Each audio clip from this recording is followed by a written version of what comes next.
नमस्कार, स्वागत है आपका न्यू इंडिया न्यूज नेटवर्क पर। मैं हूं योगेश कुमार आर्य। निलंबित जज सुधीर परमार की ईडी द्वारा बृहस्पतिवार रात को गिरफ्तारी के विरोध में जिला बार एसोसिएशन के वर्क सस्पेंड का आंशिक रूप से प्रभाव रहा। निलंबित जज गुरुग्राम में भी रह चुके हैं। जिला बार एसोसिएशन के साथ ही पटौदी और सोहना बार एसोसिएशन ने भी वर्क सस्पेंड रखा। जिला बार एसोसिएशन सचिव संदीप सहरावत ने बताया कि वर्क सस्पेंड को अधिवक्ताओं ने समर्थन दिया।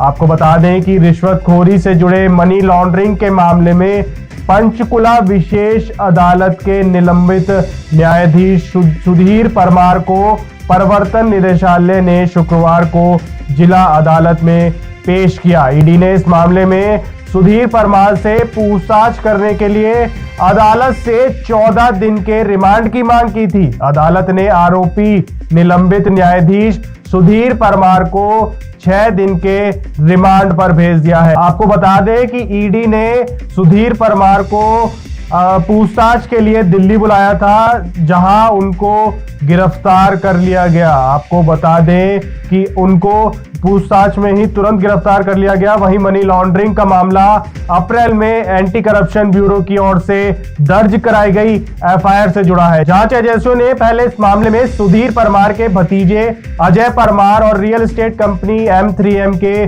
2 प्रमोटरों बसंत बंसल और पंकज बंसल और एक अन्य रियलिटी समूह IREO के मालिक और MD ललित गोयल को इस मामले में गिरफ्तार किया था। ईडी इन सभी आरोपियों को रिमांड पर लेकर पूछताछ कर चुकी है। एसीबी की एफआईआर के अनुसार सुधीर परमार ईडी के आपराधिक और अन्य मामलों में आरोपियों रूप कुमार बंसल और उनके भाई बसंत बंसल और IREO के ललित गोयल के प्रति पक्षपात दिखा रहे थे। उनके खिलाफ सीबीआई का मामला उनकी अदालत में लंबित है। ईडी की शिकायत के अनुसार सुधीर परमार अब गंभीर कदाचार, पद का दुरुपयोग और उनकी अदालत में लंबित मामलों में आरोपी व्यक्तियों से अनुचित लाभ की मांग की गई है। इस तरह के बड़े आरोप ईडी ने लगाए हैं। तो वहीं दूसरी तरफ गुरुग्राम के जो एडवोकेट हैं, उसमें वरिष्ठ वकील भी हैं, उन्होंने अब मोर्चा खोल दिया है। कहीं ना कहीं जो ये कार्रवाई हो रही है, इसमें राजनीतिक संलिप्तता देखी जा रही है। गुरुग्राम के जो एडवोकेट है और पूर्व जो बार काउंसिल के अध्यक्ष हैं कुलभूषण, उन्होंने सरकार और इस कार्यशैली पर सवाल खड़ा किया है। साथ ही एडवोकेट ने भी, जो गुरुग्राम के एडवोकेट है, उन्होंने भी एक बड़ा सवाल खड़ा किया है। इस खास बातचीत में न्यू इंडिया न्यूज नेटवर्क पर क्या कहा वकीलों ने, आप भी सुनिए। ये इस बात का संकेत है कि आदरणीय सुधीर परमार जी की जो कार्यशैली रही है वो बहुत अच्छी रही है। और मैं आपको बता दूं, चाहे हमारी झज्जर बार हो, रोहतक बार हो, बहादुरगढ़ हो, गुरुग्राम हो, पटौदी हो, सोना हो, नारनौल हो, महेंद्रगढ़ हो, सोनीपत हो, करनाल हो, भिवानी हो, कुरुक्षेत्र हो, पानीपत हो, फिरोजपुर झिरका हो, हतीन हो, फरीदाबाद हो। और ये तो अभी शुरुआत है, जिसे बोलते हैं तो अभी शुरुआत है।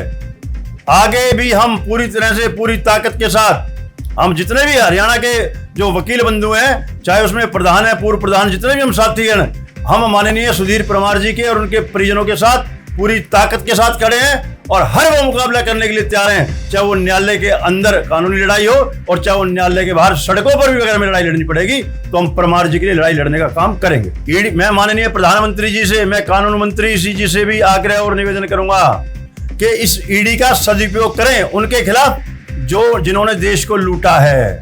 इस ईडी का सदुपयोग करें जिन्होंने भ्रष्टाचार किया है। हम उनकी इस बात का भी स्वागत करते हैं, लेकिन ईडी की आड़ में जो निर्दोष हैं, जो ईमानदार हैं, जो किसी दबाव में काम नहीं करते, उनके खिलाफ ईडी का दुरुपयोग ना करें, वरना इसका परिणाम गंभीर से गंभीर होने वाला है। तो समय चल रहा है ना, पॉलिटिशियंस न्यायाधीश को भी अपने अनुरूप चलाना चाहते हैं और जो न्याय प्रिय है और जो न्याय करना चाहता है, वो जब उनके अनुरूप नहीं चल रहा तो उसके खिलाफ ईडी जैसा ब्रह्मास्त्र इस्तेमाल करके उनको अनैतिक रूप से गिरफ्तार किया गया है।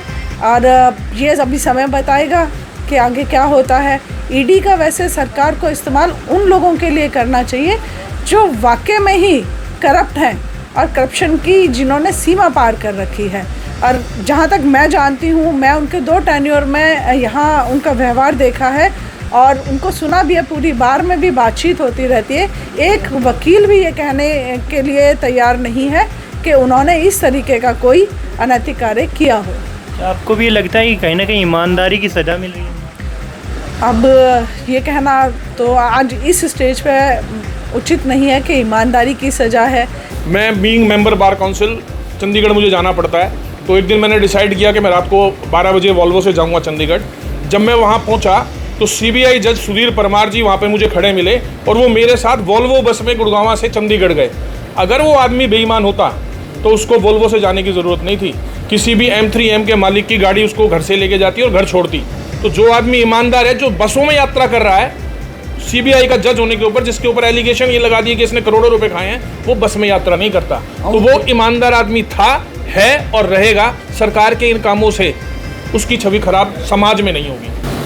हरियाणा जुडिशरी में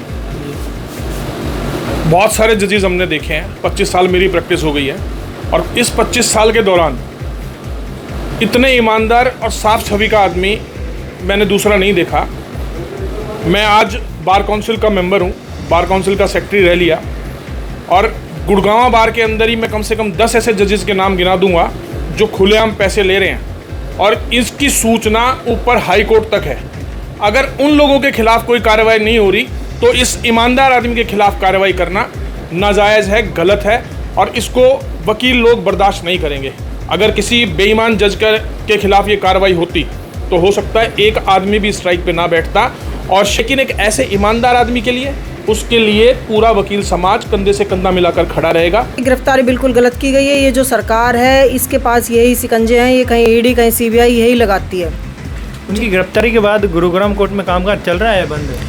उनकी गिरफ्तारी के बाद पूरे कोर्ट में काम, आज हमारा स्ट्राइक पे, हम सभी आज स्ट्राइक पे, हमारे वकीलों ने भी पूरी तरह से हड़ताल की हुई है, सभी उनके फेवर में है और हड़ताल पर है। आज कामकाज पूरी तरह से ठप है। काफ़ी चीज़ें हैं जो पॉलिटिकल उसमें जो होती है।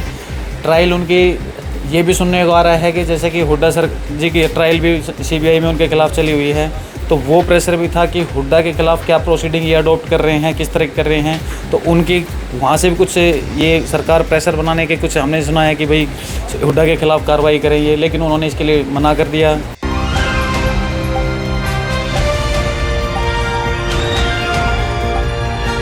दिल्ली, हरियाणा, उत्तर प्रदेश, राजस्थान की हर खबर के साथ देखते रहिए न्यू इंडिया न्यूज़ नेटवर्क।